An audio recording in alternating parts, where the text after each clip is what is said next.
just a quick review of the KTSAY Upgrade Plantar Fasciitis Night Splint. These are used mainly for people that have plantar fasciitis. One of the hallmark symptoms of plantar fasciitis is that when you wake up in the morning, you first few steps are really painful. And that's because the plantar fascia kind of contracts overnight and stiffens up, and then when you put your full body weight on it, kind of overstretches it. Which further delays healing, by the way. So this thing keeps it stretched out all night so you don't have that problem. Plus stretching, specific stretching of the plantar fascia has been shown actually to help it heal. Because really the whole problem with plantar fasciitis is an incomplete healing process. So stretching does help realign collagen fibers and gets things on their way. So there's a bunch of these available on the internet. I'm going to go over a few of the features I really like best about this particular one. First of all, it has a breathable soft foam padding lining, which is good. I like the fact that it's breathable, because even if it's a good splint and it does exactly what it's supposed to do, if your foot's soaking wet in the thing and it's just sweating to death in there all night, then the splint is fabric's gonna pick up sweat, and then after a while it's gonna stink, and then you gotta wash the thing, and if there's any elasticity in the fibers, repeated washing does ruin elastic fibers over time. So anyway, best just to start out with a breathable fabric. The other thing is this has adjustable Velcro straps, so you can get different levels of tension. This has 3 different straps on it, so you should be able to find a comfort level that you can live with. So here again, you can pretty adjustable with 3 different straps on it. And you might, some straps might need to be tightened more than others, so if something's too tight, you can just loosen it up, but you got 3 different straps to adjust with, so I really like that feature. So as I said, this is one of the more tried and true things for plantar fasciitis, if you can keep it on. I like that these are softer now, and they're not like hard metal ones, because earlier ones are, like plastic or metal, and they're really rigid and hard to sleep in.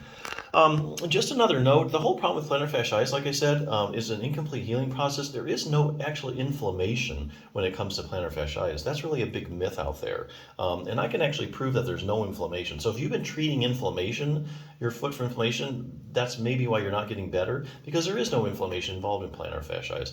So here's the deal. How can I say this? Well, to say that there's inflammation involved in plantar fasciitis, you should be able to find some inflammatory cells in the plantar fascia, okay? So there's studies that have been done, and I found that this book, actually, the 5-Minute Plantar Fasciitis Solution, has compiled all the studies where they actually took biopsy studies. And that's where you take people with chronic plantar fasciitis, you go ahead and you take a little piece of the plantar fascia out and you look at it under a microscope, okay? So what you should be able to find if there is inflammation is you should be able to find inflammatory cells.